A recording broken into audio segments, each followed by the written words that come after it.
All right, so let's get this show on the road.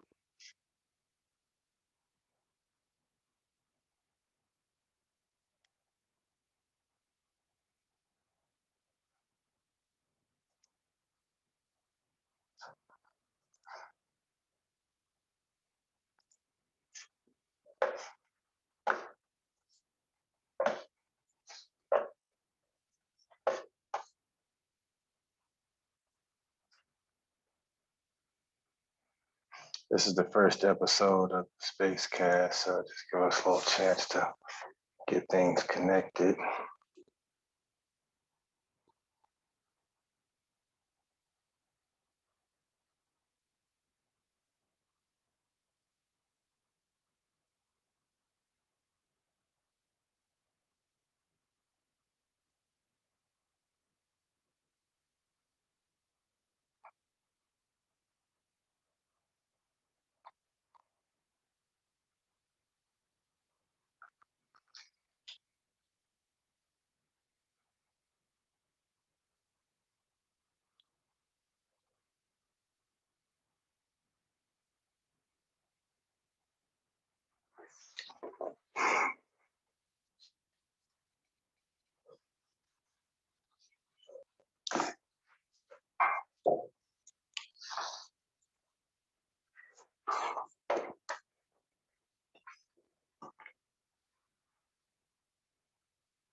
All righty, I think we got stuff. It's gonna be kind of weird orientation-wise for y'all that are joining on the live. Give people a chance to get in that way.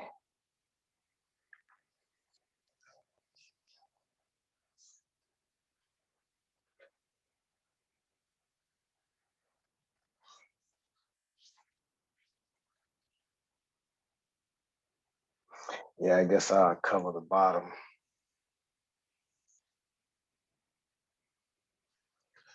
Yeah, but we're recording now. I don't think anyone's in the. I think this is going to be on the recording anyway, so I can probably make my view a little bigger. So we're just kind of waiting for people to join in. It's the first episode of the Spacecast. This is your host or co-host, vikterbang, and this is for the recording for the people that join in. Hey, what's going on there? Welcome to the Spacecast. We're just playing around with the idea of a live podcast, calling it a Spacecast. We'll be talking about consciousness today. That's the topic. So just give us a little time. Let's let some people join in. If you got any questions, any thoughts, ideas, or topics you want to discuss, let us know in the chat or in the live, and we'll take it from there. So what you're seeing is kind of the layout. If you're able to turn your screen the other way, you'll kind of see the actual orientation of the computer. So I don't know, just trying to make it interactive. We got the internet here, so we can search information, look at videos if we need to, pull stuff up. So as our discussion takes us, wherever our discussion takes us, we got a whole wealth of information behind us called the internet.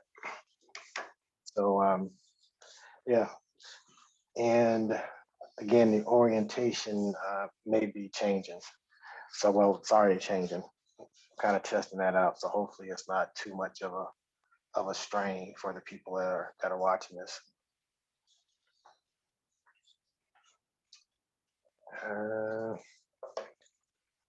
And I'm just going to put this in here, and you'll see down here that this feed has got a delay on it. So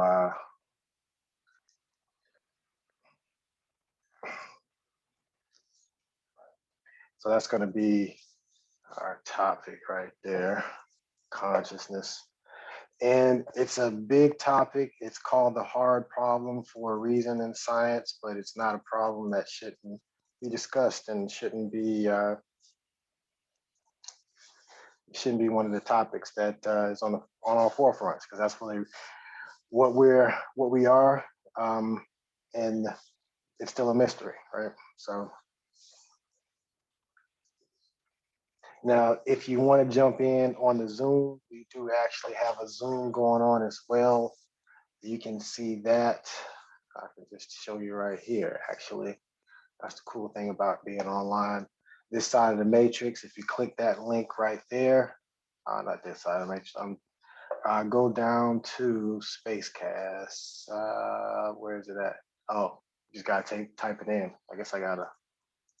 So vikterbang.com/spacecast. I guess I could put a link in there.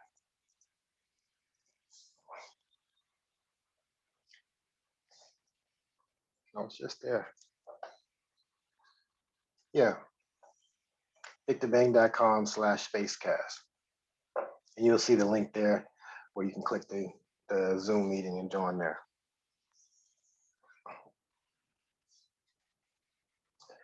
Alrighty, I just missed looking at this screen, I just missed a request.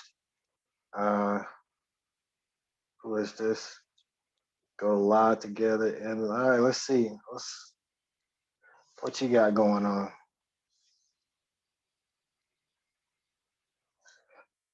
Let's see. Yeah, I guess we can go live and take questions on the show. Well, I think we tried. I'm not inviting anyone, but yeah, I still haven't seen any. Anyway, I just thought I gotta kind of watch the live as well. A lot going on. Anyway, so this is where you can get on for the Zoom, and we're just kind of using that to record. But just know, we're doing this as far as the Spacecast. But we're going to get on topic. We're going to start the whole deal, and the topic is consciousness. And you can look at it, and I'm just going to kind of do some doodling. So hopefully this kind of makes sense. Just give me 1 second, because we're kind of building this on the fly.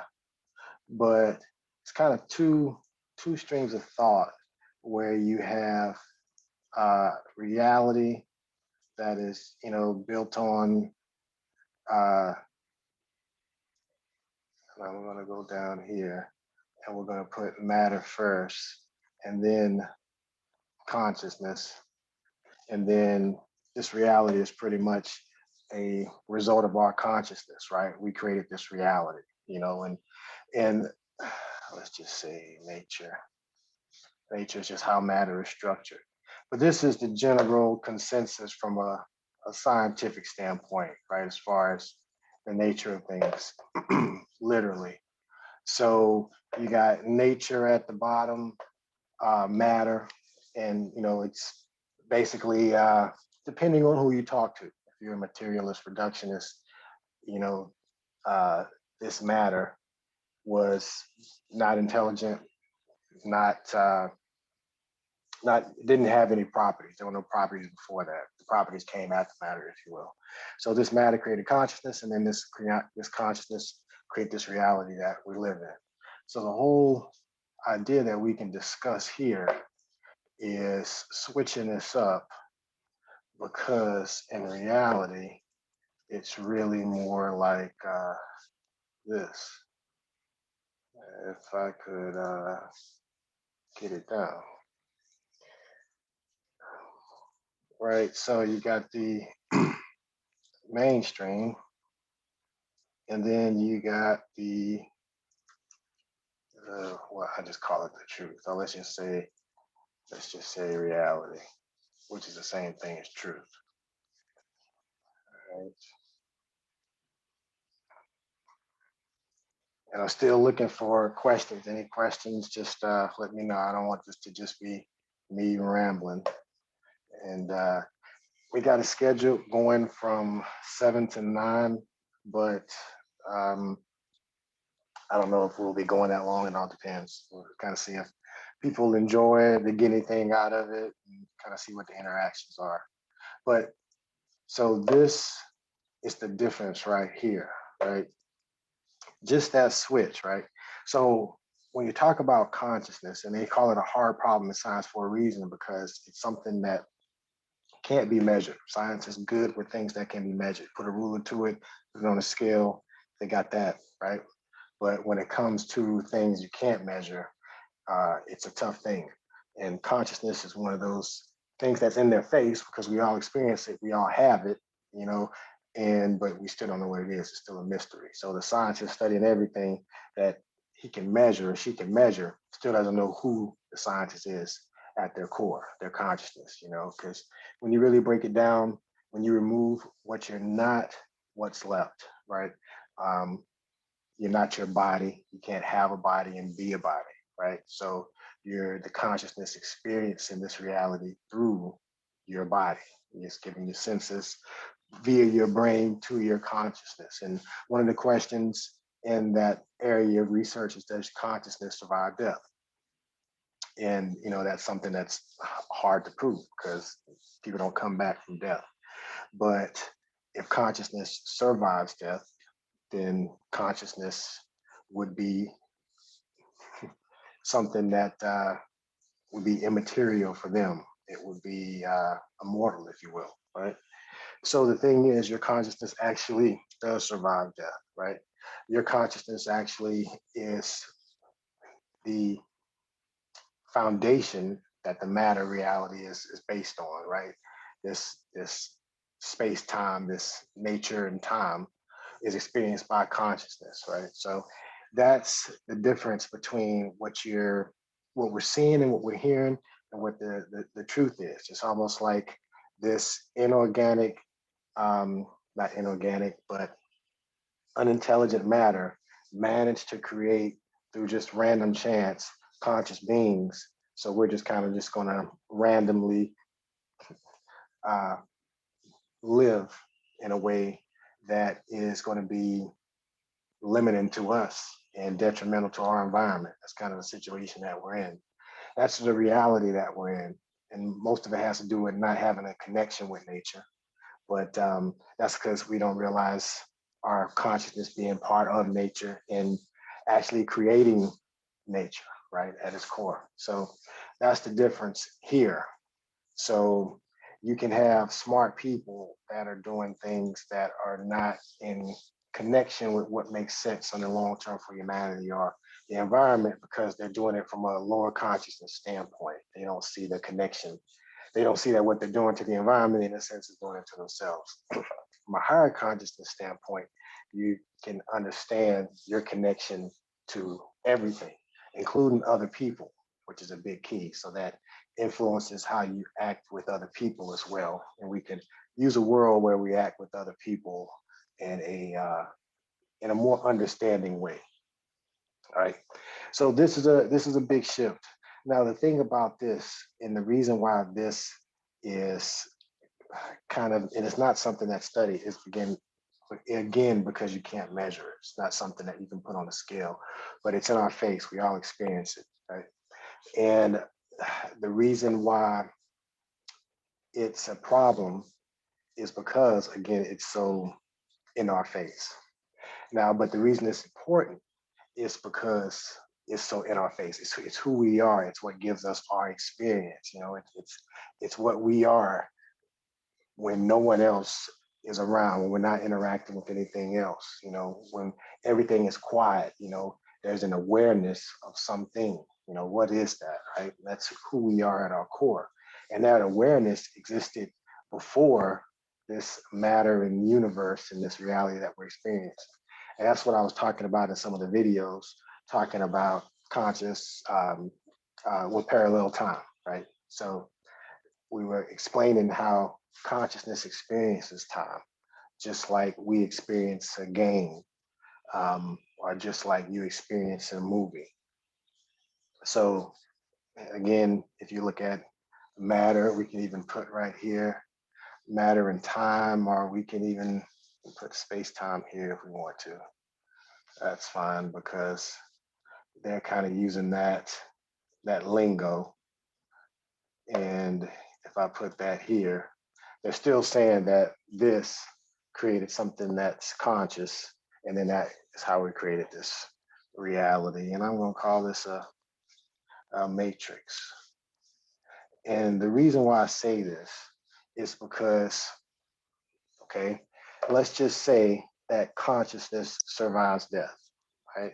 And when we're talking about consciousness, we're just using a word because, again, it's something that we don't see, or we can't weigh, or things like that, right? You can call it whatever name it's fitting for you, but it is just a word. It's a concept of an immaterial awareness, if you will, right? So that's if that's all that we are, and that's our core, and that's creating this reality. That's before this reality. That is in. It's not just spitting that out. I'm not saying that science is going to back everything, because it's not mainstream science yet. So it's still fringe things. In certain experiments, they can try to say are could be interpreted in certain ways, such as the double slit experiment. Does the conscious observer really change or alter or affect reality, right? So our consciousness does play a part in this reality, and it is experiencing this reality, right? Through our avatars, which is made of the same matter that is this reality is. So it's part of this this matrix, this holographic matrix that we're in. And I call this I'm putting the matrix in this because we come here through, and if you look at what the word matrix means in the Bible, it just means womb. We come here through a womb. This consciousness comes into this reality, and to this space matter time reality through a womb, into this matrix, if you will. Now, this is ultimately gonna kind of go somewhere as far as these two. But the matrix exists in both, because there's the reality that we've created and how we interact with each other, right? And that's a reality that we've put on top of nature. Okay, this is how we decided to construct our interaction. You can call it civilization, if you will. Now, it's a matrix in a sense because it's an artificial way that we decided to interact with each other, and agree with each other, and trade with each other, and things of that nature. And it can be beneficial because we can learn things from other places, cultures, things of that nature. So I'm not saying a matrix is a bad thing. Now, when there's a matrix that is controlling, limiting, deceitful, and is out of touch and out of sync with nature, then that can be problematic, right? So that's the kind of reality that, or the matrix that we have now, to where these conversations are not mainstream. This is more in the fringes. This is more in the alternative news and things of that nature, right? So these are red pill conversations, and these are the blue pill conversations. Now, I will be happy to discuss the value and the difference between these two distinctions, right? And it's very different. The matrix that's created from a higher consciousness compared to the one that's created from a lower consciousness. And the differences are profound, because you we're not creating our own destruction, if you will, or allowing someone else to create our own destruction. And when I say that, what am I talking about? If you just look at the world, I mean, it doesn't take much to see that something's off, and people want to return to normal, if you will. But the thing is, normal is not coming back. So whatever we get now, we have a choice to where it's something that we're involved in creating, or it's going to be created for us. So the people that understand this side of the coin, are going to have to be more vocal, are going to have to be more bold and speak up, because now things are being created and solidified. And at this point, pretty much where you are, whatever pill, quote unquote, you decided to take, it's your choice, right? I think a lot of people on this side of the equation just wanted you to have the option, just wanted you to have the opportunity to um, have the alternate side of the story, alternate information, so that you can make an option. So it's just not giving an option of a two-headed snake. And that's really what happens here. A lot of the choices that we're offered are false choices. It's just two puppets that are controlled by the same puppet master, that you can kind of tell because you can see some of the actions. You know, again, these are things that happen in the background that are not necessarily in the news and in the front, but you can see the actions that come out regardless of what side or what um, wing we're dealing with. If the actions are still those that limit us and control us, then regardless of who's in quote unquote power, it's still being constricted on us. We can just ask ourselves, regardless of the situation, are we more free or less free now during this situation? And do we see our freedoms becoming constricted, or do we see ourselves becoming freer? Let's see, we got some messages. So, and that's going to be our choice, but you can just look at the trajectory and you can see where we're going with it. So if we don't speak up, if we don't get involved in this creation of this new reality, the old is not coming back. If we don't get involved in this new, then basically we're going to be subject to whatever reality they want for us. And it may not be in our best interest. Okay. And let's see, I thought there were some questions. Yeah, the orientation is messing me up. I tell you that much, because when I look at the live, I got to turn my head. So I feel you guys that are watching as far as orientation, but this at least gets it all in. Because down here at the bottom, I mean, I'll just show you if I did it that way. I mean, I don't know. You guys let me know if you like that better. You should just won't be able to see everything. All right, so hey, what's going on, Tess? How you doing? Let's see. He's the man. Speak up. That's your plan. Oh, okay. I guess what? I guess you guys can't hear me. Yeah, appreciate the feedback. All right, so let's get back there. So yeah, let me get a little closer, because yeah, you guys aren't listening to the recording. So the question was, that's your plan? Nah, this isn't outlining any plans right now, not in any detail. Just kind of talking about the difference between the red pill and the blue pill, if you will. So yeah, I'm not gonna try to do all that right here. But yeah, that was the intent of that. I don't know why it's not creating that. Yeah, we'll just do that here. But those differences, when we're just talking about the reality that's being created now, just we can just ask ourselves, just is it one that's going to be increased freedom for us or increased control? And you can just see the trajectory that it's going. I mean, and here's my thing: regardless of how you feel about the situation, uh, the amount of fear that's being used is it's kind of crazy. And if it's really about health, if it's really about health, then why aren't we hearing more constructive things that we can do to make ourselves healthy? You know, all the solutions don't have to be just uh, pharmaceutical. You know, some of those solutions are not better than natural solutions. So just just saying. But anyway, they use a lot of fear, and to me, they never really, from a government standpoint, that's a whole different ball game.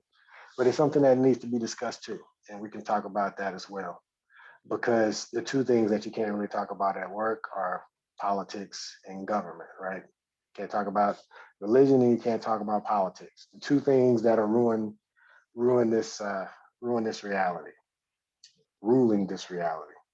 So we can talk about that as well. I mean, if right now I'm just talking.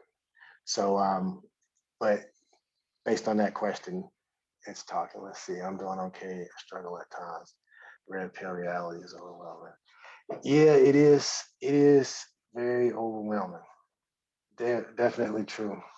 I mean, there's a lot of responsibility to it, and there's a lot of weight to that, and a lot of people don't like having that responsibility and that weight. Um, it is painful, especially doing your own shadow work and just it's a lot of solitude. And hopefully little things like this, it's not much.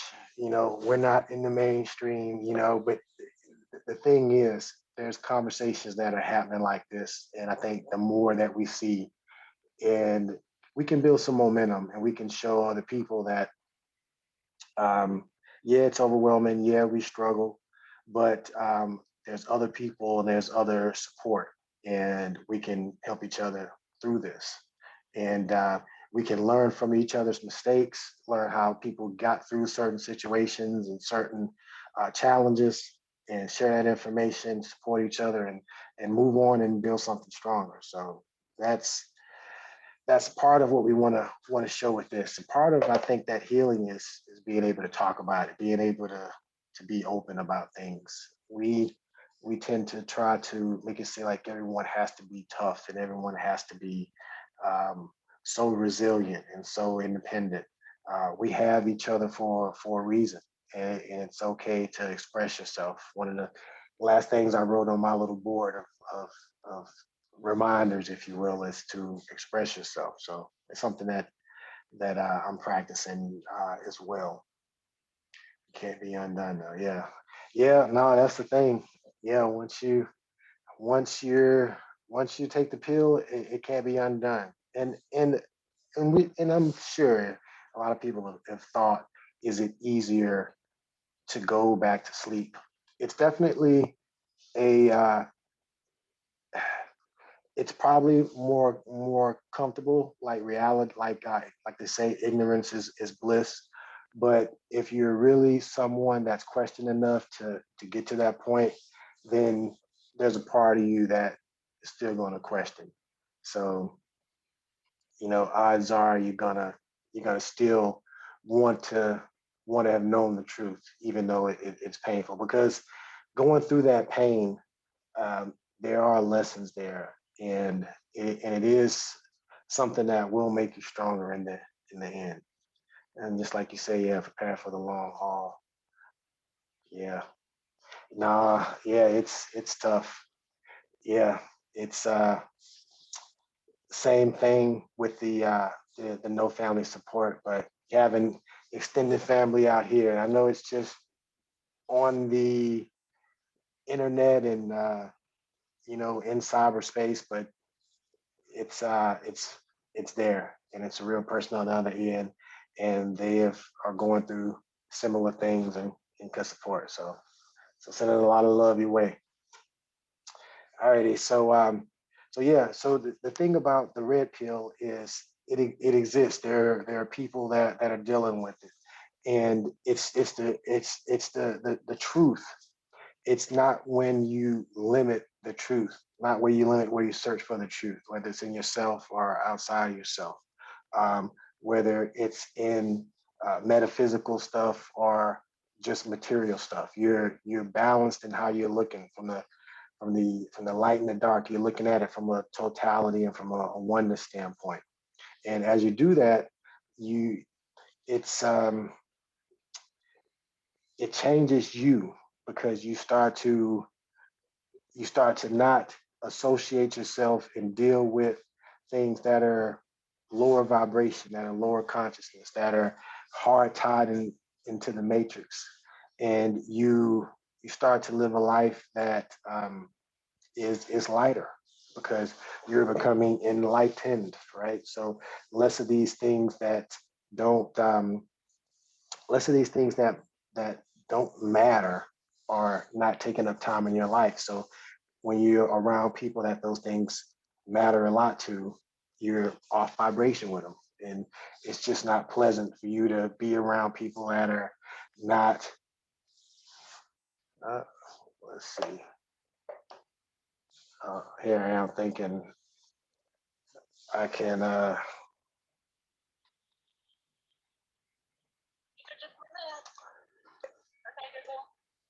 hey, how's it going? Hey,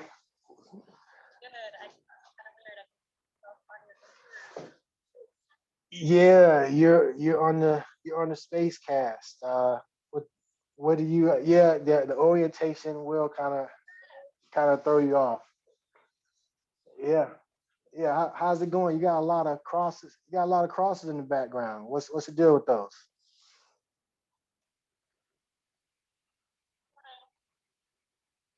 Do did? Oh, that's cool. That's cool. That's cool. I was gonna ask you if you made them. That's cool.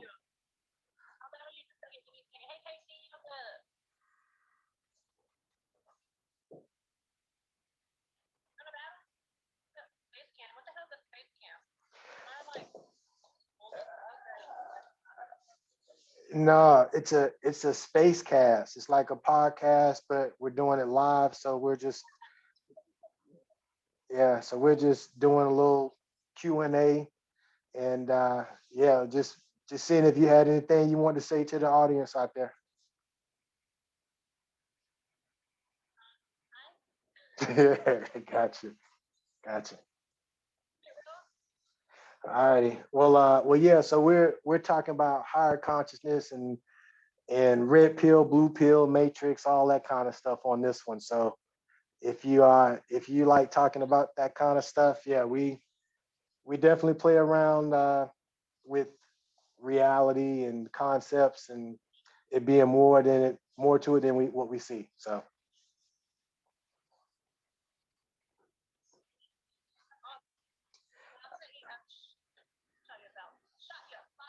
I appreciate it. All right, take it easy now. Okay, bye.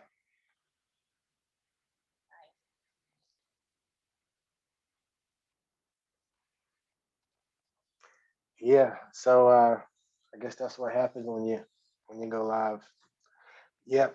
So the interesting thing, and it doesn't matter where we are on the on the scale. We can learn something from everyone. And it's not a judgmental standpoint because those that have awakened, if you will, can empathize with being asleep, and they understand there's a time and as well. I know in my journey, there's been times where people have came to me with information that I wouldn't have been, I wasn't receptive to. So it's a time and thing that I understand as well. Um, but I do think that I have been open-minded and skeptical. But there were certain things that I just refused to look at and refused to believe. You know, I had a religious upbringing myself, so yeah, I was one of those people that didn't want to look at religion and things of that nature. But the thing about it, from a consciousness is a it's just a word. We're just describing things here.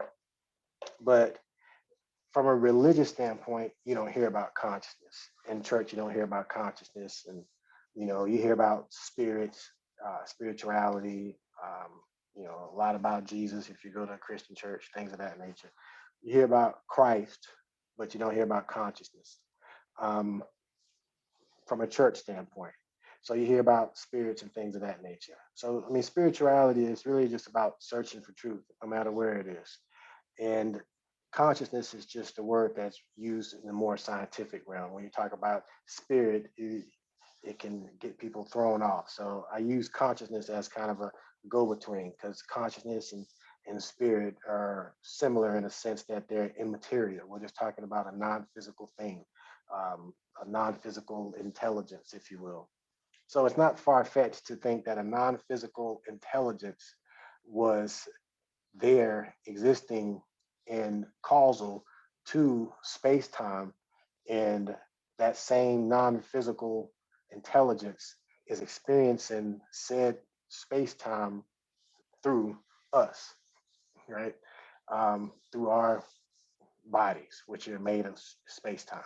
So it's just like the analogy of playing a game, to where you're the creator of the game, and in order to have the best experience of the game, you decide to play it without knowing exactly everything that you created in the game, and that way you can have the opportunity to be surprised. Right? Hey, what's going on, cat and lizard? So you have the opportunity to be surprised, and you wouldn't have that opportunity if you knew everything. If you knew everything, you wouldn't have the opportunity to learn and to grow and things of that nature. So as part of the benefit of ignorance is you get to experience the joy of learning, or the experience of growth, of evolution, if you will. So that's part of why that happens on a level, of why we experience that on a level. And part of it is also the programming that we get that limits our creativity and imagination, and our connection that we had when we came into this reality as children. That's we get that beat out of us by the time we graduate school, and it really gets us into just being another cog in the machine, or another good worker. So that's the reality that we're in. But the interesting thing, and I'm just one example of it, because I am attempting to do what I'm talking about, uh, anyone can do.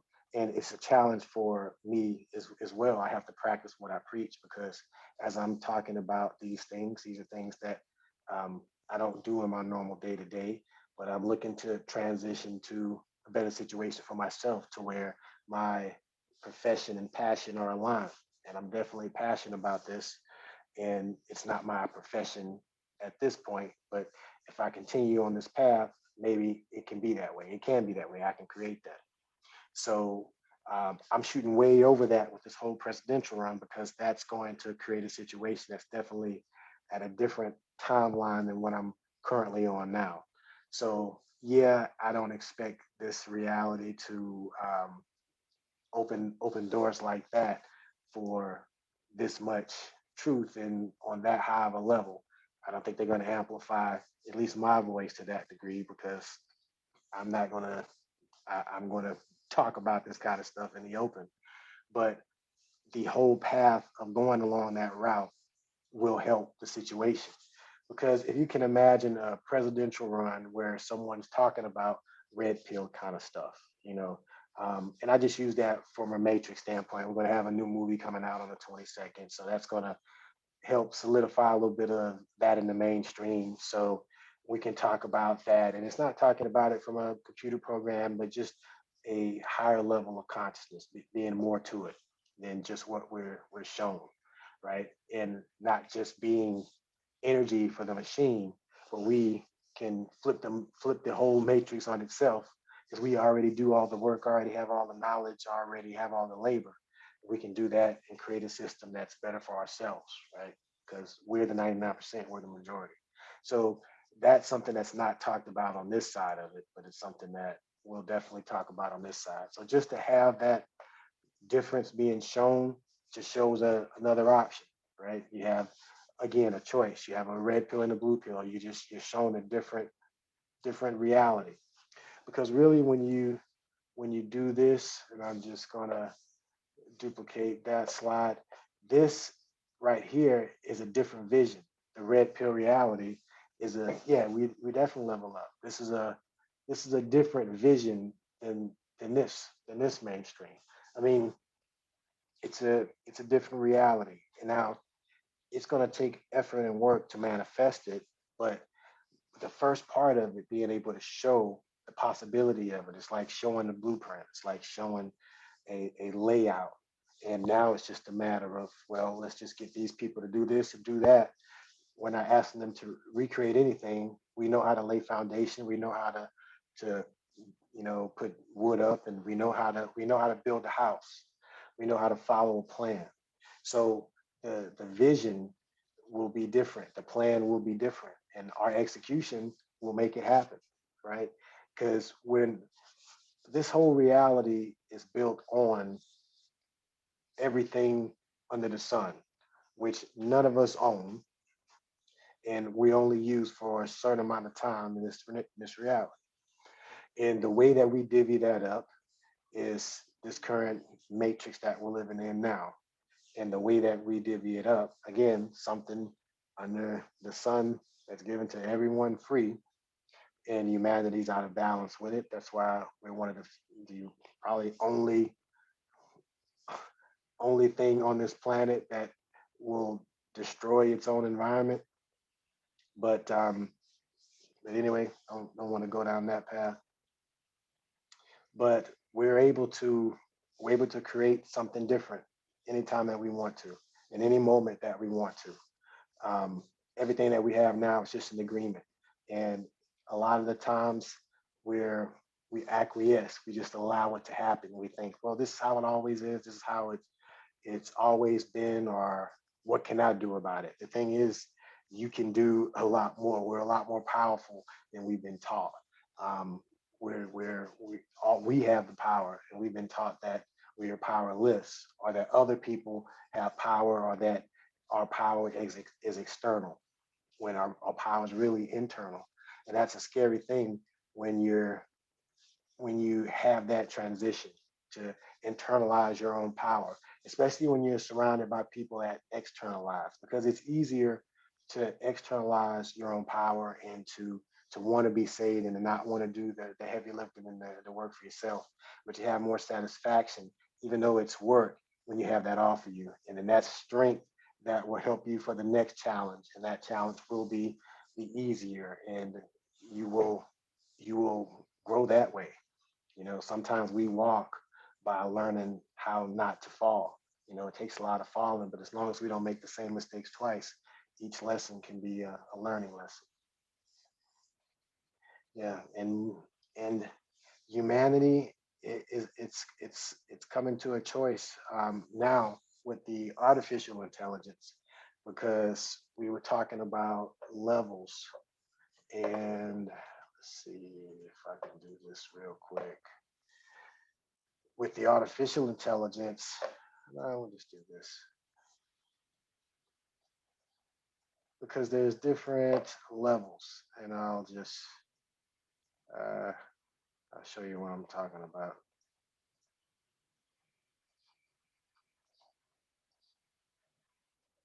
Now we're talking about levels and artificial intelligence, and we haven't got there yet. So imagine a time traveler coming and saying, "Hey, you haven't made this decision yet, but you might want to wake up a little before you make it, because it's really just going to make it worse." Right?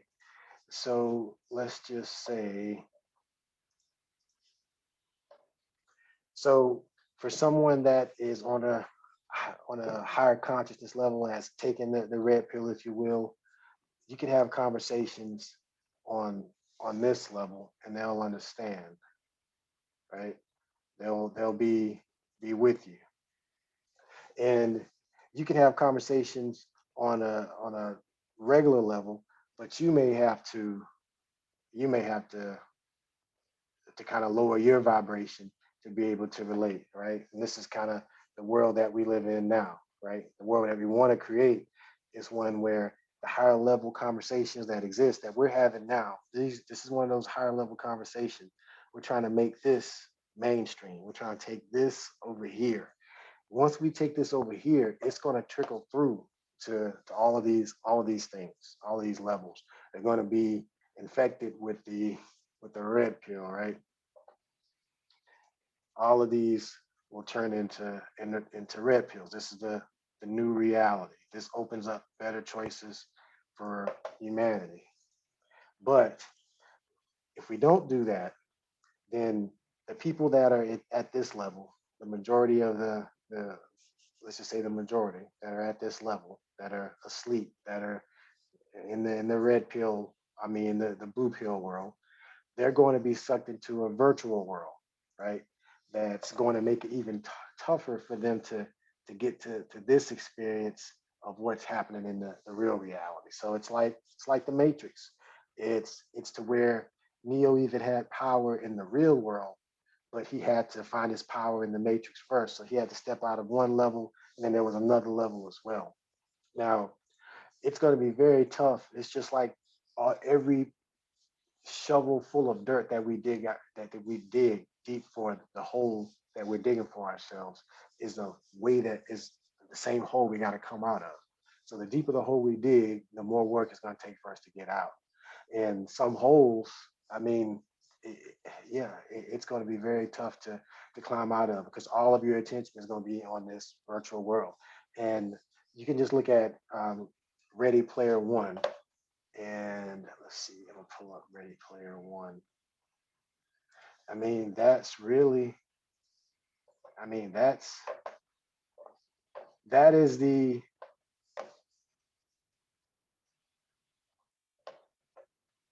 yeah. So that's the reality right there, right? That's the world.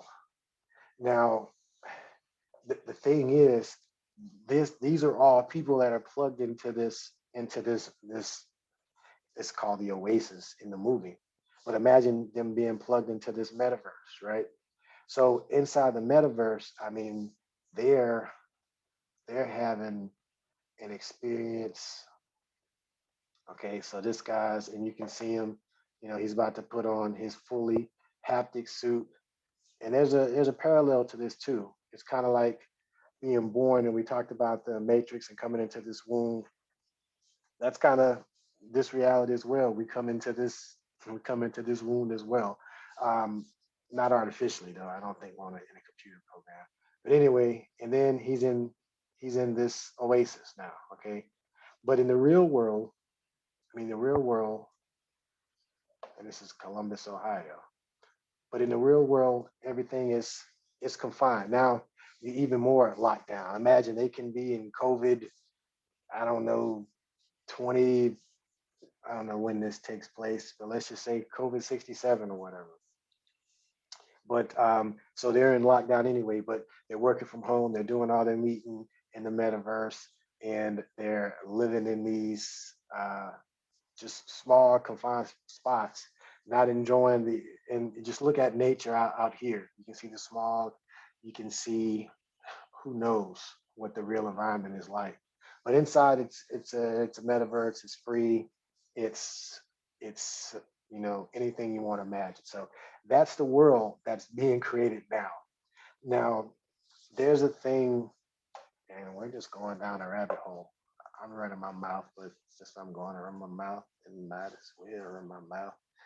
Um, let's see now, and there's a thing called cognitive dissonance, but we're not going to look at that. Predictive programming, as explained by Ohio State University, predictive programming refers to a theory that the government or other higher ups are using fictional movies or books as a mass mind control tool to make the population more accepting of planned future events. Right. Um, so predictive programming, right? Here's the things right here. When movies predict real events.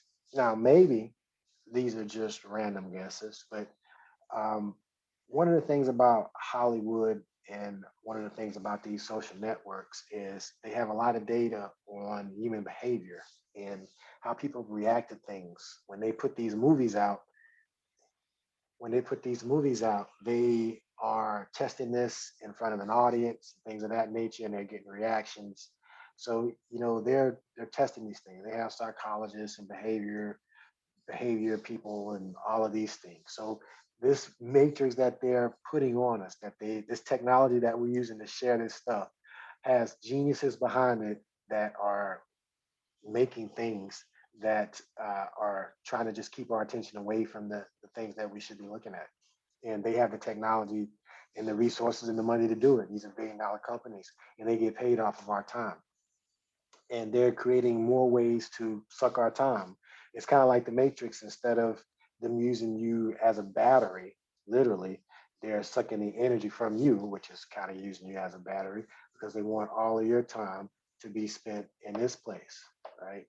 Which is, I mean, it's not predictive programming in a sense if you have the means to create it, if you know the behavior patterns of people and you're able to adjust to make whatever you want to happen, you have the resources to do it, and no one is able to stop you. So I mean, this can definitely happen, and it will happen because humans are creatures of habit, and a lot of these people will just go with the flow. I mean, hey, we're all working from home now. Hey, we have a universal income now. Hey, everything's in the metaverse now. If you go outside, you better have your papers, and you better have your passport and this, that, and the other. So everyone's scared to go outside and they'll stay inside. Plus, you don't want to go outside anyway because look how bad the weather is. And it's better inside of the metaverse. Everything is green and perfect and smiley and rosy. And you can just see how ignorance is bliss. And oh, that's just more convenient. Going back to this whole red pill, this is definitely easier. I don't have to deal with the real world. So let me just go and do the superficial thing and not have to go within, not have to deal with the shadow work. This is a collective running from its own shadow. That's what this planet is. So I'm gonna have to write that down. The planet has to do collective shadow work. Can you imagine that? Or this civilization, this matrix, if you will. um, and that's a big one for those of you that have done shadow work. You can see that that's not a pleasant thing. So imagine a whole collective or a whole uh, planetary body of human consciousness having to go through that. That's a mass shift, and yeah, they're going to run from that until they can't run no more. But that's what's happening. That's a collective shadow work. That's pretty powerful. But anyway, this will be the reality because they want all of your attention now. And there's computer programs, algorithms, TikTok is one of them as well, that learns your behavior and shows you things to keep you looking at it as long as possible. And that's how they make money. And they'll just make more money on this metaverse. And it's funny, the bad guy in here, oh yeah, and these guys are just kind of the generic, they're the enforcers for the corporation, and they're just numbers. So they're not even creative in their avatars, and they just going through this to pick up some of these treasures inside of the movie, and they're the ones that are trying to unlock some of these keys. But from a corporate standpoint, like that's the corporate guy, he wants to put advertising all over the place. And it's funny, just when you look at any website, and let's see, I was looking at news somewhere. Let's just see real quick. Like things have changed. So okay, we'll just click this one. Like the amount of advertisements that is on the screen now, right? Advertisement here, advertisement up top, advertisement there, advertisement to the right. These two ads, I mean, that's internal advertisement, right? So a lot of advertisement. So that's the internet now, right? But when the internet first started, there wasn't that much advertisement on it. They're monetizing our time spent on these things, right? So this guy wanted to monetize the time spent in the metaverse, right? You can see advertisements in Facebook, and you see advertisements on TikTok, and you see, um, oh, you started your journey with Janet. Oh, that's what's up.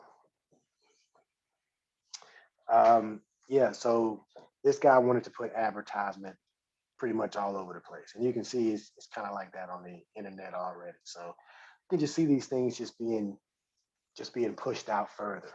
That's what's going to happen, and they can test out. It's funny. it's predictive programming on one level. On another level, it's beta testing. It's showing a vision to the reality, to the world, and seeing how they react to it.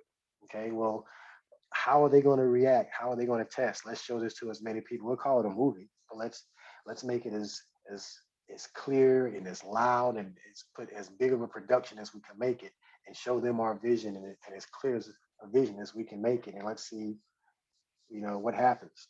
And then bam, you get something like this. And the vision that they're showing you is not a red pill vision. It's not empowering vision. It's a controlling vision. So that's the default reality if we don't change anything. And you can just see it happening now in the metaverse. There's going to be plenty of advertisements, and eventually it'll just be very corporatized. Yeah, we we have a lot of predictive programming that goes on in the media and advertisements and things of that nature. So to say it's a theory, that's fine, but you can see that it's not a far-fetched theory. We can leave it at that, and that's a good example of what this metaverse could potentially be.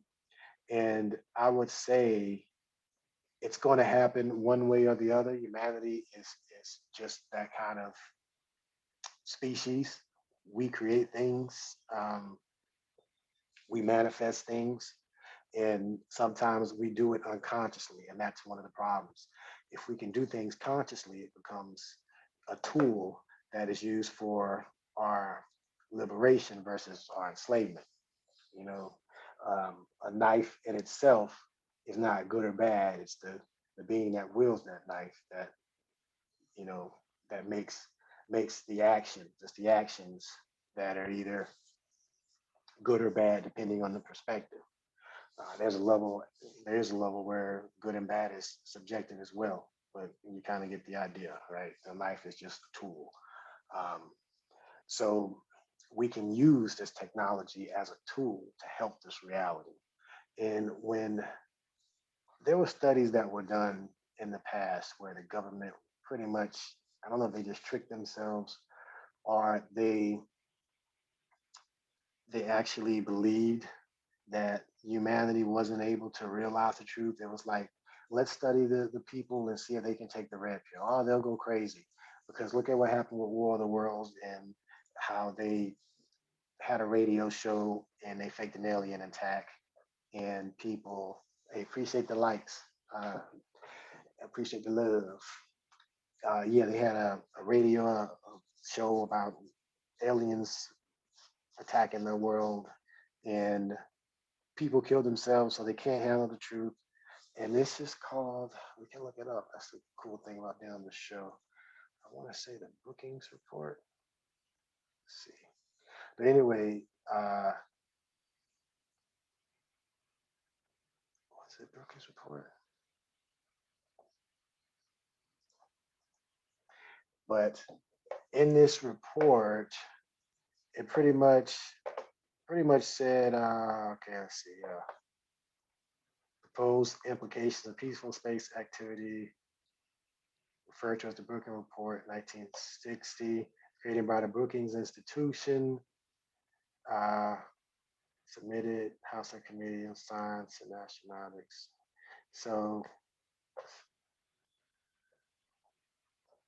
I'm trying to see kind of what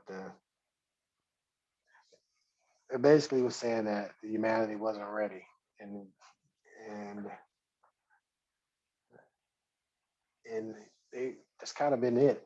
It's like, well, what happened in 1960? We took a measurement of the consciousness of the planet, and humanity wasn't ready to deal with the revelation of realizing they're not alone in the universe, and that they're never going to be ready, right? Maybe. I doubt that. I'm just saying that's might have been what they thought. But they did have a report to where I guess they fooled themselves into thinking that we couldn't understand larger aspects of reality. But I'm sure you guys have seen the CIA reports where they're kind of talking through some of the unclassified things, and that's fine. All they're doing is just showing you that there's more to this reality, more to this matrix that meets the eye. And the more you dig into that stuff, the more you see that consciousness is key. And we're going to, because whether you're red pill or a blue pill, you're still experiencing consciousness. It's just really the level of consciousness that you allow in or allow to come through you or pass through you. And so there's no judgment in what level that we're on. We're just trying to help the people over there to realize the value. And it's an easy discussion. And I'm not a bully by any means, but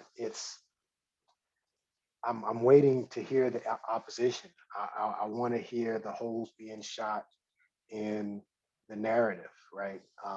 That's one of the things about the truth. It doesn't fear any questions. So we can do all this in the light. That's kind of one of the things I want to show as well, from a political standpoint. A lot of the secrecy that goes on in politics. Appreciate it, Janice. Um, they also asked Hollywood to put movies, yeah, with certain content.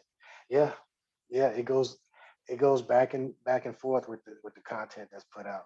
Definitely. Um, are there any? Yeah, I need to keep an eye on the live. Appreciate you guys joining in. So this is the first Spacecast. We just kind of do a little recap. We're just having a conversation. Um, and I was just kind of talking. We're talking about consciousness. We're talking about red pill stuff. And the thing about what I want to do in this conversation is we're not judgmental on any level, because there's people that are at a level above where we are that we can learn from as well.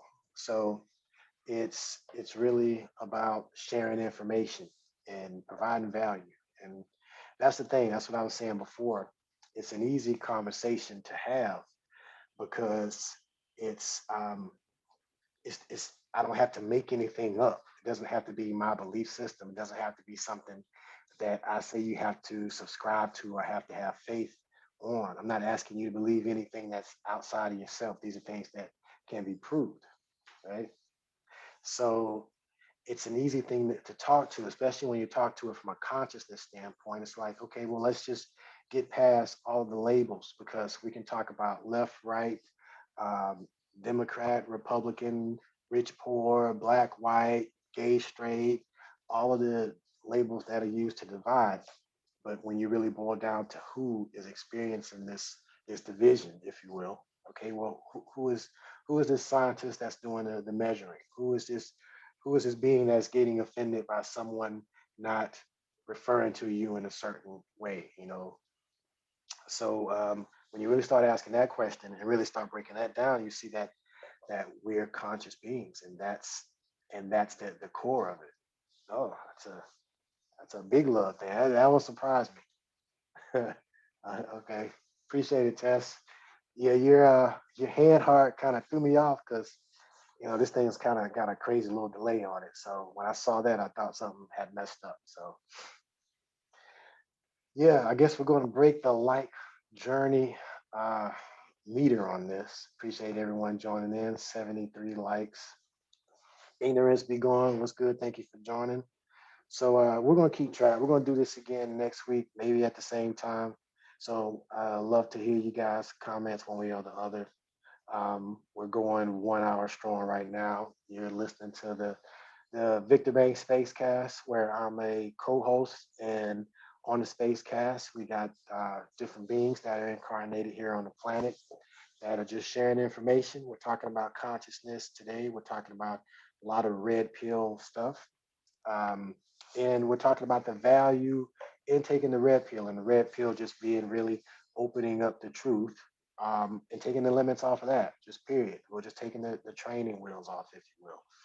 And we were talking about how this is an easy conversation to have because we don't have to add anything to the truth. And oh, thank you. Appreciate it, Tess. So yeah, we don't have to add anything to the truth, and none of us own the truth, right? None of us own the truth. We don't have to add anything to it. So we're just maybe shining light on it or taking away obstacles to it.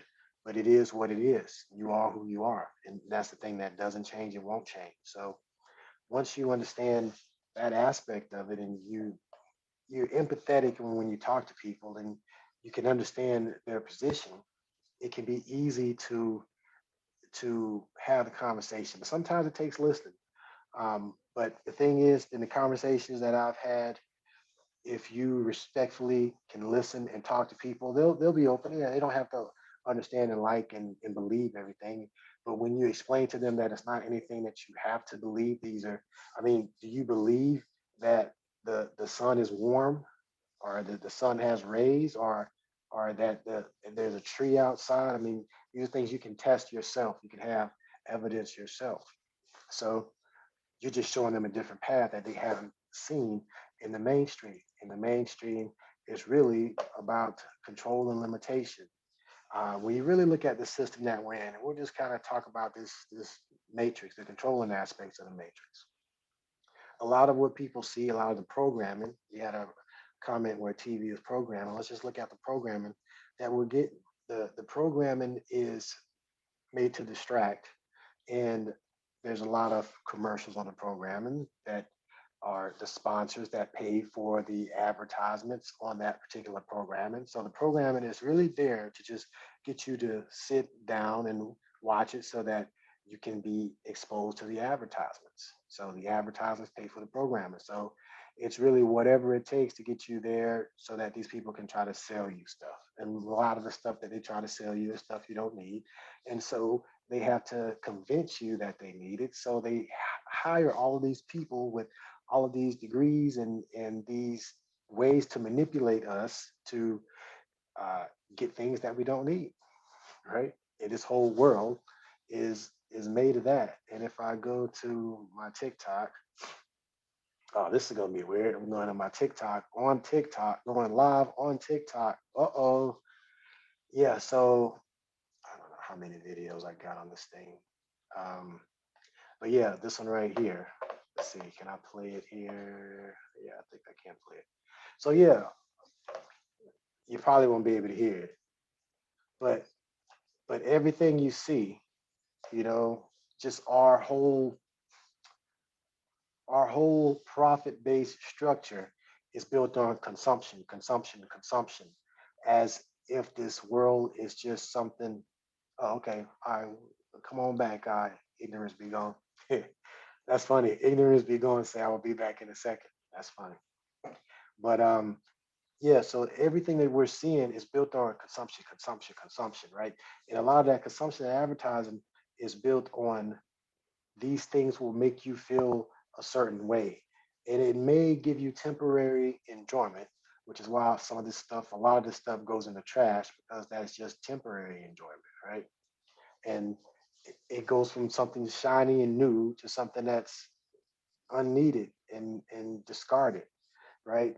And that feeling is fleeting. And so they give you the next thing, the newest thing. Oh, well, the 13 doesn't have its shine and gleam, so we're going to give you the 14. All right, well, the 15 is coming out. Like they just keep moving the goalpost, and that's how they make money. And there's things called planned obsolescence, right? And let's Google planned obsolescence. Let's see what that is. Planned. Well, oh, that's funny. Planned Parenthood came up. Planned obsolescence is a business strategy in which the obsolescence, the process of being obsolete, that is unfashionable and interesting, unfashionable, are no longer usable of a product is planned and built into it from its conception by the manufacturer. And then they got this picture of trash, right? So built to fail is planned absolute obsolescence, if I could talk, really happening. So it's like asking, is planned obsolescence really happening? And then showing all of these pictures of devices that are being thrown away. And the definition of planned obsolescence show how the process of something being obsolete, unfashionable, and no longer usable is built into it from conception. Now you can argue whether it's yeah, I know it is funny, right? Just um, yeah, it's yeah, it's interesting to see it in action. and think about um, something being done in this reality, right? Is it really happening? And we can see the evidence of it. So we can argue that it's planned or that it's purposeful, and that's where you're going to lose the devil in the details because you know. But you have to look at it from this standpoint. Do they benefit from making products that last longer, or do they benefit from making products that require you to continually purchase them? Because if the profit model is built on infinite growth, they need to keep producing. They need you to buy things even if you don't need them. So there's no benefit to making something that lasts a long time if they want to repeat purchase. And if there's less people buying things and you want people to repeatedly buy it, then that's what you got to do. And people will do crap like that to make money. Um, and we'll go back to this because another thing that I want to show, and I'm doing this in a political sense. So let's just, I'm not a political person by any means, um, but the political sphere has mechanisms in place for campaigning, for touring, for town halls, for things of that nature where we can have these conversations. So vintage cards were made to break wild card. Yeah, yeah, yeah. It's yeah. With this new technology, it seems. I don't know. I think that's something that we're gonna have to do. We're gonna have to grapple with how we make things. And I think about that a lot. But what does the new reality look like? What does the mainstream look like if it's actually red pill now? And if they actually make that switch to where it's consciousness based now, we're more conscious in our decisions. And it's one where because I think we have all of the, hey, what's going on? Appreciate the likes, appreciate the love. We got a lot of we got everything that's needed now. Like we're doing everything we need to do now. Like we've proved that we can run a world. Okay. Now all we're doing is just rearranging the nodes and how we run that world to one that makes it better for the 99%, which run the node anyway. So I'll show you this. Let's see. Let's do a new slide, and we'll kind of talk through it. But yeah, because I'm a visual person, and I try to do things visually.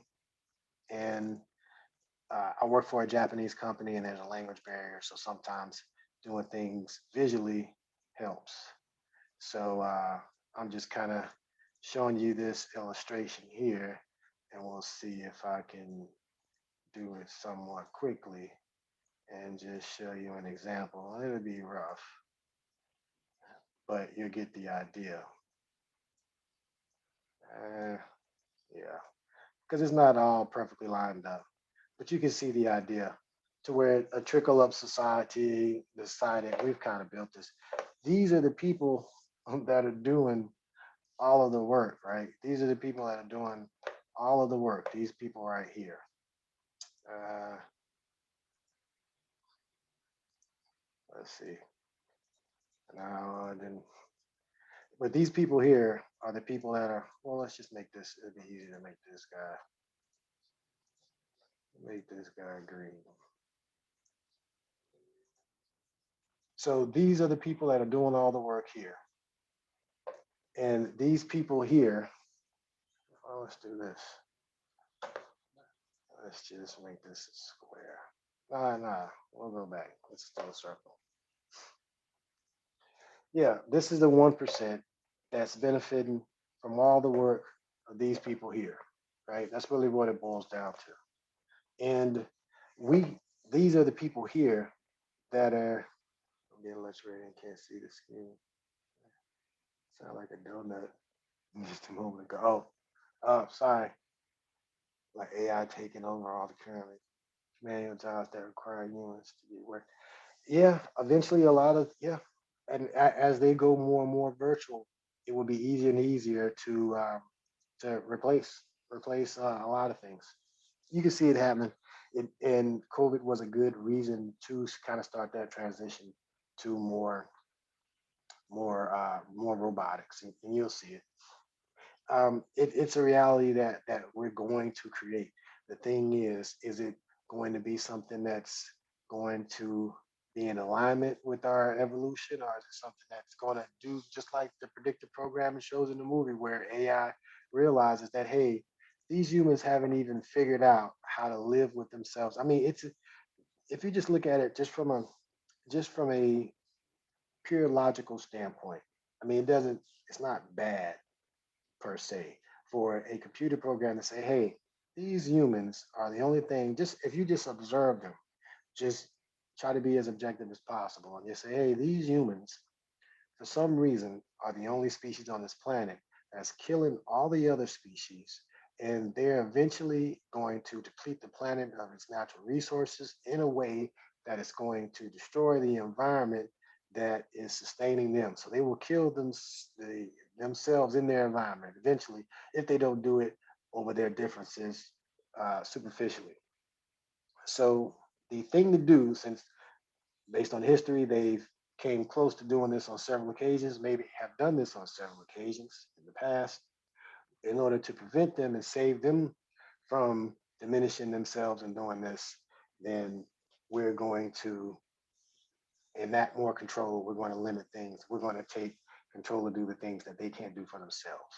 So that's what happens in a lot of these movies where AI just takes control. It just makes that simple calculation and says, hey, these knuckleheads are destroying themselves in the planet.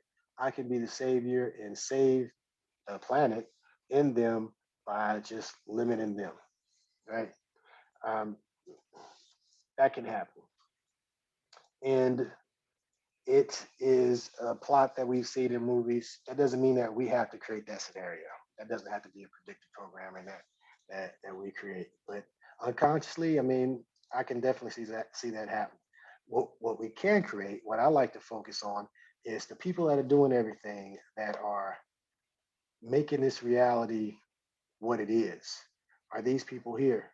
And we can just flip this. It's just like it'd be easy to do with the triangle.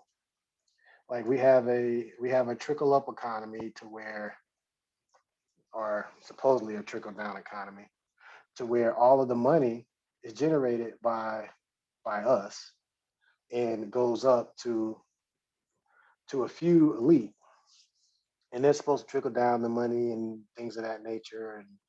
And but again, these are the 99% of the people that are doing the stuff here. Like these are the real people doing the work. But our system funnels the money up to a small people. It concentrates our resources. They concentrate the land. They concentrate a lot of things. Alrighty, alrighty. Appreciate you hanging out. Ignorance be gone. Alrighty now. And yeah, so that's the system that we're in, and you can see there. This is not conspiracy theory, if you will. I mean, you can see the wealth growing even during the pandemic. The rich getting richer. It's been a consolidation, right? A lot of that's been because of the smaller businesses closing down, things of that nature. So that's the system that we're in. So that system can be turned upside down, and that system turned upside down is where we, who already create things, are just creating our own system for us by us where it benefits us. It's a trickle up thing to where we're using our own time, energy, and resources to benefit the whole versus a select few, right? So that's a red pill thing versus a blue pill thing, just a different vision. And it doesn't have us creating things new or creating things that don't exist now. It's just using the things that already exist and that are already created in a different way, and using the people that are already doing these things in a different way. And it can be done, and it doesn't take any anything crazy, and it can really be done overnight. Like that's a choice that we made, that we make. And the quicker we get the conversation started, the quicker that we can show the benefits of making that choice, and we can stop digging the ditch for ourselves and start working on solutions, start working on the ladder to get us out of the hole. So it's like we're either digging the ditch or working on the ladder. You know, we can't do both. I was just chilling. But anything that we dig deeper, we're going to have to work our way out of. The evolution of human consciousness collect these on. Yeah, I'm with you 100%. And that's the thing. That's the thing. Um, ego extendo. Uh, we want to have this conversation. That's what this is about. Like, I agree with you 100%. So let's talk about this and let's put this in the open. And that's the thing, that really hasn't been done on the level that I think can be done in the mainstream for a lot of different reasons. But it's really about consciousness, and that's what we're talking about. And just like you said, collective evolution is really the red pill, blue pill kind of deal. And we're using mainstream concepts here. So there's context involved, and when some people will think, well, they automatically get thrown off when you just use a concept. Now they're saying, "Or are you talking about computers and robots and things of that nature?" But no, I'm not saying that. I'm just saying red pill, blue pill, in the sense of higher consciousness, being more to reality, or stuck in an artificial reality or a matrix. So that's kind of what we're talking about. And as we're having this conversation, I've ran my mouth for an hour and a half, pretty much it seems. But we're gonna do this again, and I appreciate the likes. We got 1.9K. We're gonna see if next time we do it, we get more than that. We'll see what kind of momentum we have. So those people that have joined now, the next time you see it, join. We'll have the Zoom up as well. We'll join that, and I probably won't put. Well, no one joined the Zoom, so we probably won't record that one and put it out. We'll see. It's gonna be like almost 2 hours, but we'll see. We'll have a replay. Yeah, there we go. Appreciate that. We got two. That's pretty cool. 2,000 likes. I like that. Nice, good number. But yeah, we'll continue to have the conversation. And this is just a start. Like, this is the best news. This is the good news. This is what we've been waiting for and we've been talking about. This is something to be excited on. And the thing is, when you talk, and I'm gonna do a video about being crazy, because a lot of the crazy talk is the blue pill, if you will, or the mainstream calling the red pill, uh, or the people that question things, the people that are about higher consciousness, crazy. Well, okay, that's fine.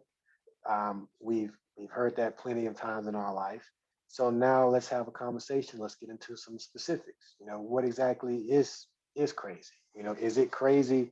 Is it crazier to have a different idea about reality, a different way to live with one another, a different way to be in one with nature, and to have empathy for each other? And is that crazier than this divisive, superficial reality that we're struggling to hold on to, that we have evidence of not helping us, limiting us, and destroying our environment? So, is it crazier to keep this insane asylum going, or is it crazier to to not, and to fight against it and to show the alternative? And most of the people, um, yeah, tinfoil hatters. Yeah, they would definitely call us tinfoil hatters. But the thing is, and names are kind of defense mechanisms.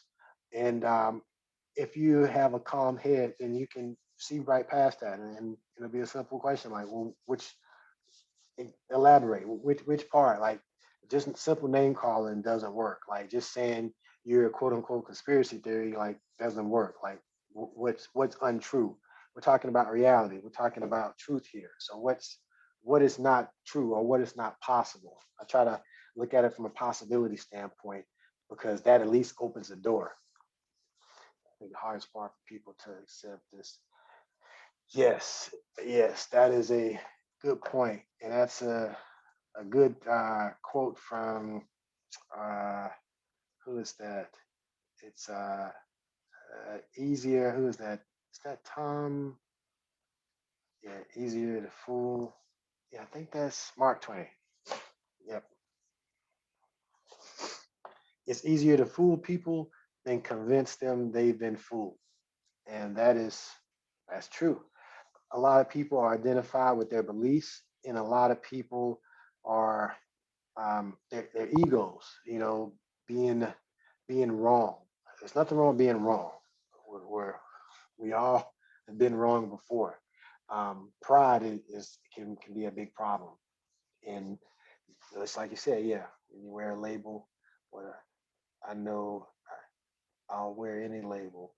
I know what I know, what I've experienced. Yeah, yeah, and that's the thing, that experience is available to them too. It's not like you're saying you're the only one that can experience this or that. In general, they can as well. They just haven't been told that that experience is possible. They haven't just been shown that this. Well, it's there, but it's not validated in their echo chambers that they have. It's like they've surrounded themselves with people that reinforce false belief systems. And anything on the outside is just rejected because it's painful to look at, because who wants to be the fool? You know, no one, oh, you got some popcorn. Yeah, appreciate the popcorn. Yeah. And that's a tough one. And I've seen that. And some people have made that choice, and that's the choice that they're going to have, and they're going to just be where they are. And they'll eventually wake up. They'll eventually see. It's a timing thing for some people. It's an escape to try to instantly, it's an escape trying to instantly. Yeah, yeah.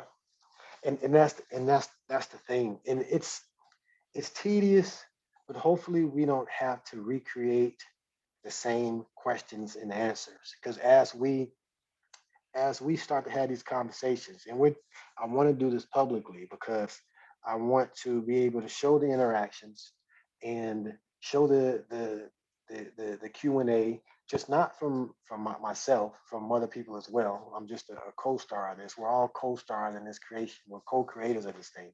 So I'm just a guy that's just really, uh, hey, hey, what's going on, Candace, mommy?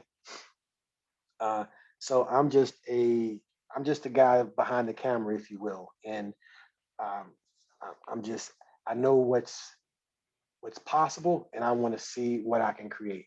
And this is one of the most far-reaching things that I imagine that I could create that would be able to help me, uh, the reality, everyone to the highest degree that I could. So, uh, hey, hey, what's going on? So this is my idea and my taking action on that concept of what could I do to create a situation that would help the most people in the highest way possible. And yeah, that's what we're doing now. So yeah, hey, what's going on, Maria? Appreciate you jumping in. Um, yeah, so far so good. We got 2.5K likes. We're gonna do this again next week.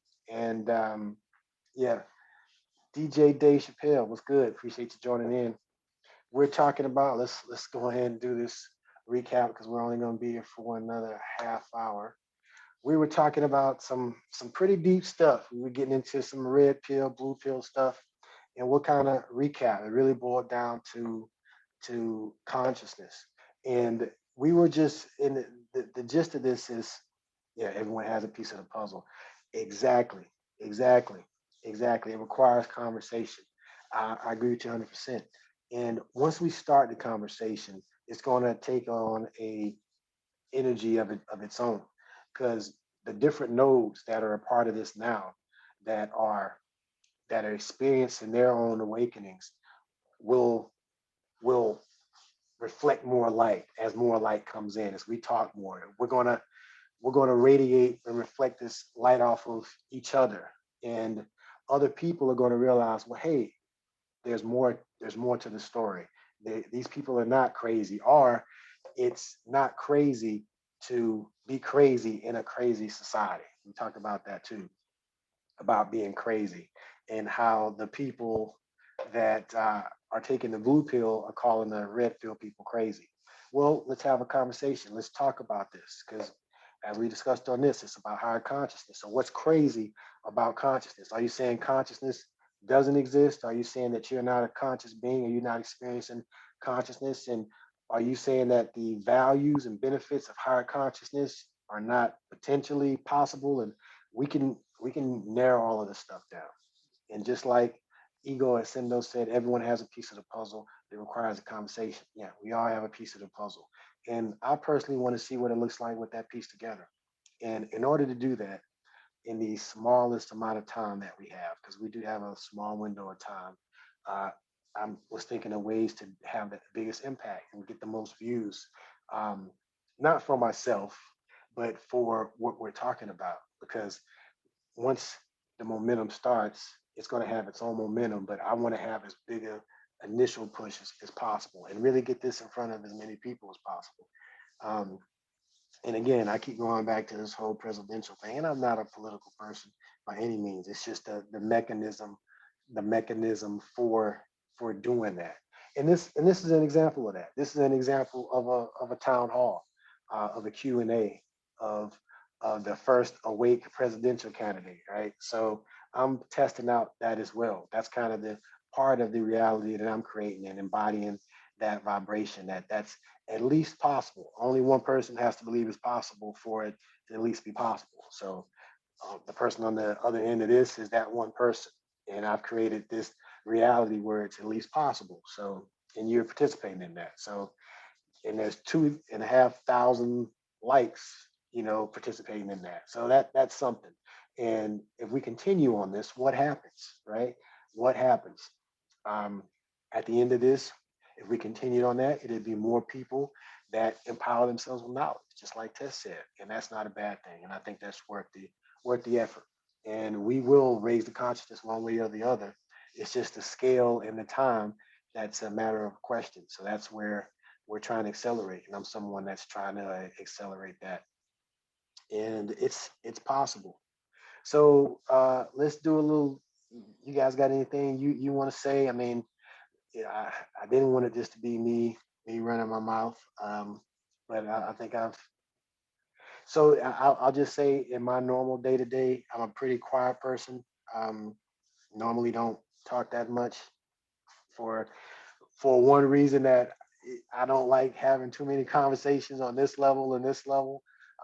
So I'm creating a reality where I can have a lot of these conversations and with people above, so I can learn as well. Just let's test said, knowledge is power. So I want to learn as well, and we can all learn from each other. We can all learn from the different pieces of the puzzle that we're seeing. We're all pixels on this in this mosaic of this reality, and as we enlighten ourselves, we turn our pixel on and we can change the screen to whatever we want to see. I mean, it's entirely up to us. Like, reality is created minute by minute, second by second. This was Facebook, um, and I've been doing this for a while, and I've got my ducks in a row to the as much a degree as I could. And GBDP, what's going on? And I wouldn't spend as much time and talk about things like I do if there wasn't value in it.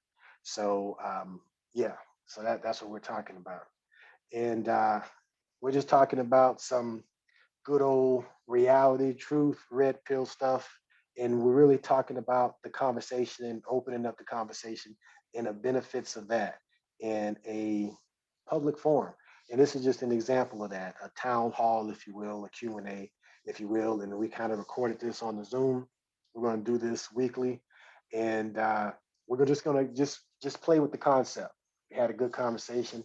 We talked about higher consciousness being the key, and I think as we have this conversation, as more people just express what they're going through, people will see the reality of it. And these people in the mainstream can see the value. That's really the two things that I kind of want to leave here, is not having to interject any beliefs or any dogma or any type of faith-based anything, but things that people can experience themselves and talk about the value in it. Yeah, definitely. uh, Talk about the value in it. That's what we need to do. Because when people see the value in something, then now, and especially the value for themselves, What is your personal value in raising your consciousness, right? What does that even mean? Like, let's have that conversation. And that's a good question. What is the personal value in raising your consciousness? Let's say what we're saying is true, and that consciousness is causal to matter and time and space and nature, and that's what we are, conscious beings or spiritual beings. We understand that labels is just a way to construct this conversation. But let's say this is true. What is the value in this? How does this translate to my daily, everyday life? How does this change this matrix of what you're saying is true? If I take this red pill, what does this do for my everyday, day-to-day life, right? And that's kind of what we talked through with this crude illustration. And thank you for holding space here, speaking at you. I appreciate it. I appreciate it. Then they, oh, what is, hold on, I'm missing a couple of comments. See, does a conscious human only live in the present moment, grasp of the big picture? Does a conscious human only live in the present moment? I mean, yeah, yeah, really. I mean, fully conscious. I mean, yeah, and we're gonna drift like from now to thinking about the future. I think about the future a lot. I talk about being a futurist, so I have to think about the future. So yeah, so you got the present moment and the future, but it's a balance as well. But where do you spend the majority of your time? Right? You know, it's a moderation thing. So where do you spend the majority of your time? That's where your attention is, your consciousness is. So you spend the majority of your time in your past, then you're going to be focused on your past. You're going to be potentially recreating your past, right? Your attention is there. You're going to be skipping on that record. You spend the majority of the time in your future, then you're not in the present, which is creating that future. Then you're you're hypothetically building things. You can not be doing what you need to do in the present moment, right? So the present moment is where all creation takes place. That's where all the power is in the present moment. So that's a good point. And again, appreciate the likes at 2.7K. What are the odds of that? That's another thing that you're going to see. We're going to talk about coincidence and our synchronicity. One of mine is 2.7, and I'll go ahead and take a screenshot of that. I post that all the time. I will say that I have the Guinness World Book of Records for capturing synchronistic events. 27 and 227 are the numbers that I see all the time. I'm sure you guys will have numbers and things that you see as well, synchronicities. But again, just happen to look up at that. I have theories on that, and we can talk to that as well. I like talking about the expansive things, but I also like talking about the practical things. So, got some ice cream. Appreciate that. Yeah, put a put a nickel on the needle so it won't scale. I know, right? Yeah, I remember that. I've had that on the record player as well. I remember the needle. And yeah, yeah, and sometimes it does skip, and that's where being in the present moment um, allows us to recognize when things are not right, to be able to see the glitches in the matrix, if you will, to see that there's lessons to be learned and get off of that skipping that skipping record. But we were talking about this because the reality that we're talking about, the value in this red pill conversation, is just showing the potential of quickly taking what's already here. We have a society that the people that are doing the majority of work are not benefiting. It's a trickle up society. We talked about this, where even during the pandemic, we've seen a consolidation of wealth and resources, right? And these are the people that are doing the work and have the talent and are putting in the labor, trickling this money up to these small, small group of people. Now, this reality is where these people who are doing these things already and have the labors and skills are creating a reality that's for them and benefits them, right? This is not feeding energy into this matrix. It actually using the technology and using the things that are already in existence to better humanity and better ourselves. Because now we're about raising the consciousness. We're about higher consciousness. We realize that's what we are, and that's how we win. That's how we keep score by giving back, by service to others, by by helping. You know, that is where the joy is. That is where the fulfillment is. It's not in things. Things are temporary. So we're gonna stop filling temporary holes with physical stuff, depleting our environment. That's one of the values. So we're going to do a lot of things that are very different in this reality based on consciousness.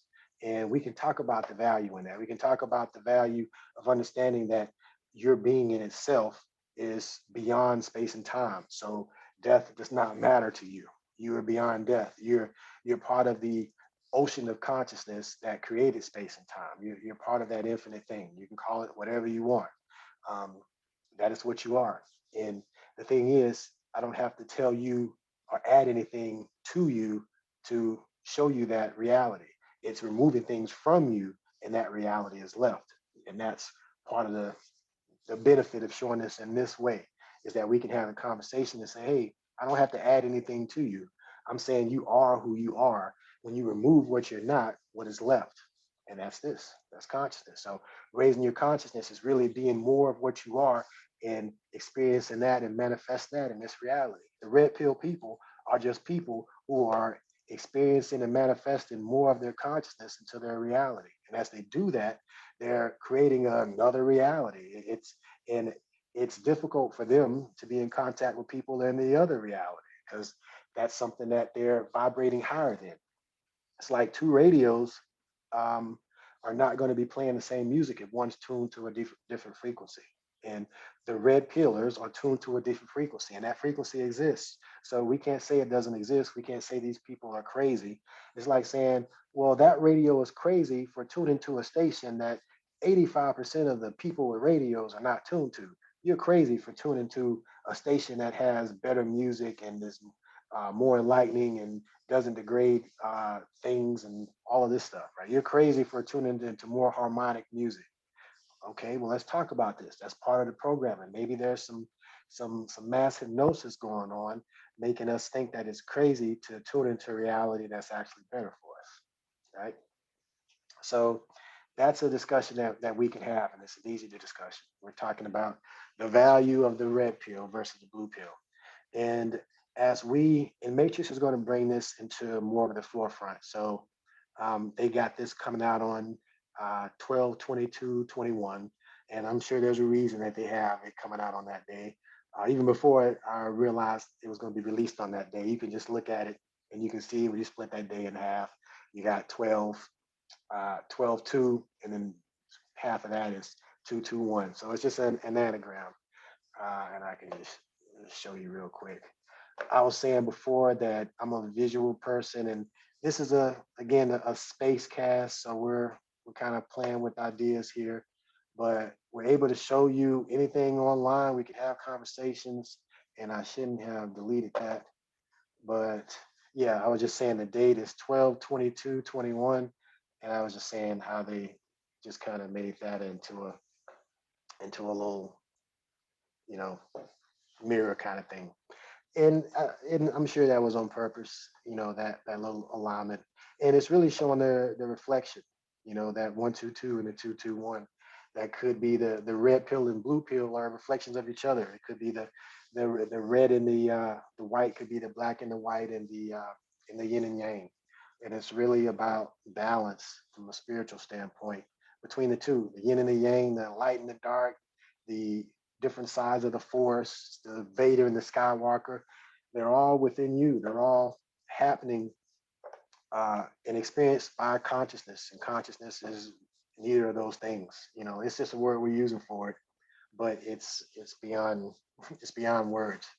From a level standpoint, words is like kind of down here at a lower level compared to the things that can happen on this level with let's say like we had telepathy. Imagine if I can just give you the the blueprint in the head that I'm explaining, having to do it word by word in sequential order. I can give that to you in a downloadable packet, right? Kind of like from the internet. But I can't do that. I have to do it line by line, word by word, in a slow, sequential, linear manner, which is language. And things get lost in translation and context and things of that nature. So it gets degraded. So this concept already is lessened by me just talking about it. It's already less defined than it would be if I can give you exactly what's in my head before I try to verbalize it. So that's a lower level in a sense. And then if I take it to a level there to where you get the idea. So, but the whole point is to show that we can talk on all of these levels and understand that we can just talk about concepts and know that they're not going to be perfect, that it's a way to relay information. But I can give you this concept. I can give you the concept of a red pill, and then you can go off and then you can have your own experience, right? So I can say, hey, this thing exists. You don't have to take my word for it. I'm just an example of it. I can tell you the value that it's had in my life, and I can tell you some of the things that I've had to deal with as well from this red pill. You know, we can talk about some of the shadow work that I've had to do, some of the healing and place that I've had to go to heal myself that were uncomfortable. We can talk about some of that part as well, because those are parts of the journey also that a lot of people are blindsided by. But it's part of the getting getting rid of what doesn't serve you any longer that we hold on to, that are negative repeating programs. And sometimes that's tough. But once you do that work and forgive the people that did it in yourself, forgiveness is the gift you give yourself, then you can leave that stuff in the past where it is and move forward. I always say that there's a reason that your windshield is larger than your rearview mirror, and that's because what's in front of you is more important than what's behind you, right? So keep your eyes on what you're doing versus what's been done, and you can make better choices for the future. And imagine trying to drive forward, always looking in the past. Like you'll run into things a lot quicker, and you may not be able to navigate as well because you're driving forward and looking backward. A lot of people are living like that way.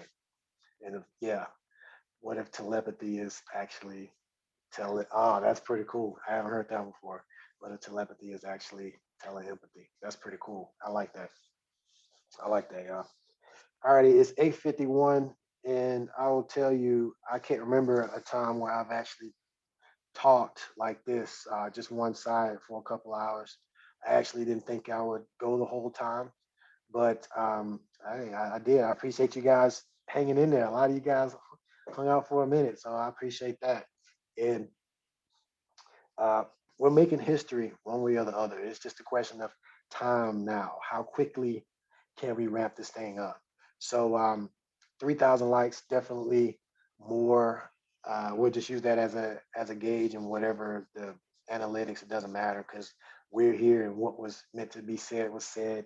And I appreciate your feedback and what was meant to happen happened. There is no script. That's the beautiful thing about this recording this journey is there is no script. There is no um, there's no set roadmap on how things are supposed to happen. So we're creating that as co-creators. So we're all involved in that. 1:54 p.m. Sunday here. Oh man, you're already in Sunday. Gotcha. Yeah, so we're creating this reality now, and yeah, joining a little lateness. Oh, I appreciate it. Appreciate it, Ego Sindo. And if you enjoy, man, let's I say man, I don't know if you're a man or woman. Let's do it again. Take a drink of water, keep going. No, I don't want to bore you guys. But I appreciate you joining in and we'll keep doing that, right? Yeah.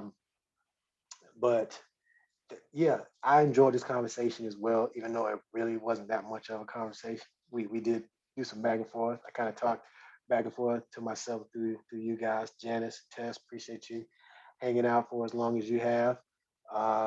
Maria, appreciate you jumping in, and um, yeah, uh, also Eagle Ascendo, and the other guy that said something with there was a joke with the guy that had something back in his tag. But anyway, we're gonna close this thing out in a little bit, and if there's any questions, we can take some questions now. I can't show you. I don't know if the video shows, but I did this, and I thought this was a cool visual.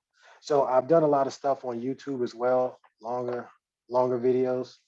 I did this. This is called Earth Final Report. This is from the Conversation Power Network. Oh, I appreciate it. I appreciate it. This is called Earth Final Report, and I did this January 17, 2018. So you can see I've been doing this for a while. But anyway, there was a time when YouTube There was a time when YouTube didn't have yeah, be gone. Yeah, yeah. There was a time when YouTube didn't have as many ads as it has. So you can just see that example creeping in as well. But anyway, I was talking about when a cancer doesn't know that its growth is going to kill the host and eventually itself. Talked about that. Talked about the technology um, evolving quicker than the spirituality has. Talked about being a spiritual being, having a human experience, right? And I'm giving an example of what an alien observer would kind of, um, what an alien observer would kind of recap from from an outside perspective. And I talk about this ocean, right? And are you sleepwalking in an ocean of consciousness? And this is the example that I want to show. I did this as well on TikTok, and I'll try to find that. But when we talk about consciousness, and we'll just go back here and we'll show you this. So this ocean of consciousness that comes through these individual matrices or wombs, if you will, if you want to look at it from a biblical standpoint. And I can pull that stuff up in the Blue Letter Bible to show you that matrix does mean womb, but we're trying to finish this up. So that's something you can look up yourself. But I was trying to do an illustration of that and show how that worked because that consciousness, when you talk about a oneness, it really is one consciousness experiencing this reality through different nodes, right? Through us, through ourselves. So when we say spiritual beings having a human experience, it's this consciousness is experiencing this reality through us, through our avatars, through our avatars.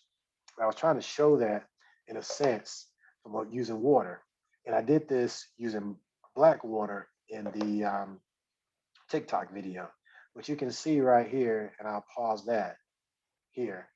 I'll pause it at 427. Haha, another coincidence.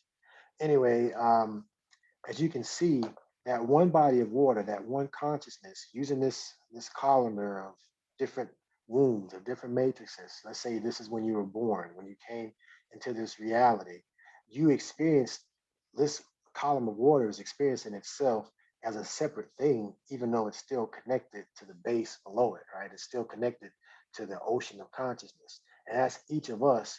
And then we interact in this reality. And this is the matrix that we're living in. So this is one of the ways I tried to explain it in 2018, and I did it recently on TikTok using black to try to show up, against the white background.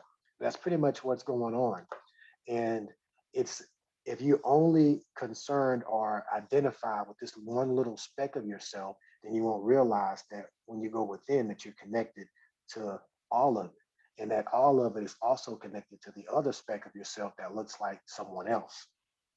And that distinction, when you realize that, opens up everything. When you realize that you are everything, and there's nothing that's not you, including the other person. And that's where empathy comes in. And that's where a lot of things just really open up because now competition doesn't make sense because why would we fight each other when we're all branches of the same tree? It just looks like we're separate. That's part of the illusion. And a lot of the spiritual people talk about the illusion. So these are things that we can talk about. These are things that we have talked about. I appreciate you guys coming here and listening. You guys hung out with me Saturday. I'm glad we can do that. And can I request an upgrade of my avatar? This one has some. Yeah, nah, I know. Yeah. Well, I mean, yeah.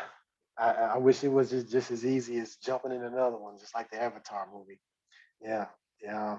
Unfortunately, we don't have that yet.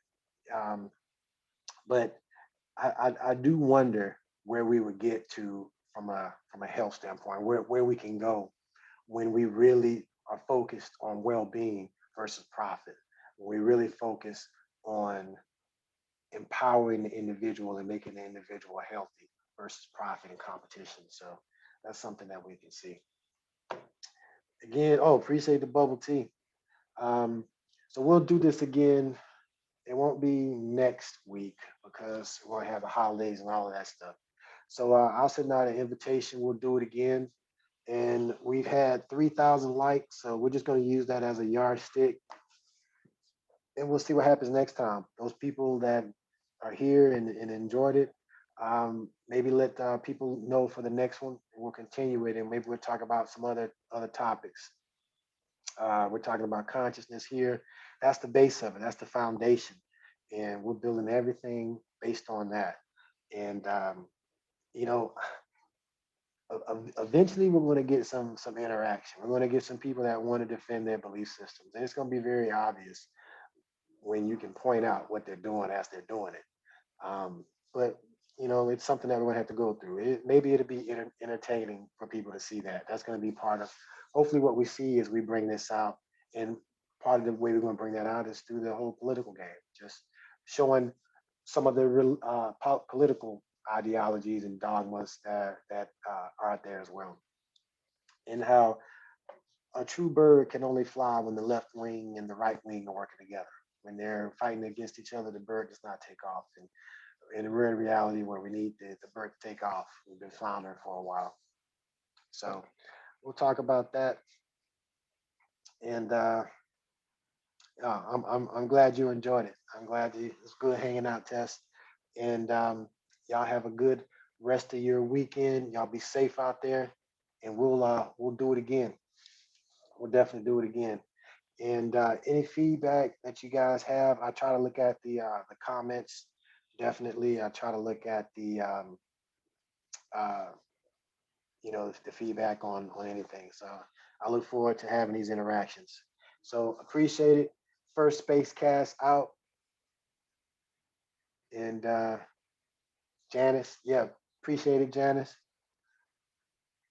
Yes, yes, feeding our vessel, absolutely. Yes, that's very important. Yeah, very important. And we can, there's a lot of topics we can get into, health, things of that nature, what we eat. So yeah, hopefully, and again, if there's any topics that you guys um, want to talk about, let me know. And no one joined the Zoom, but we'll do the Zoom again so that maybe there'll be some interactions going back and forth as far as that. All righty. That's it, y'all. Appreciate it. And y'all have a good one. Peace.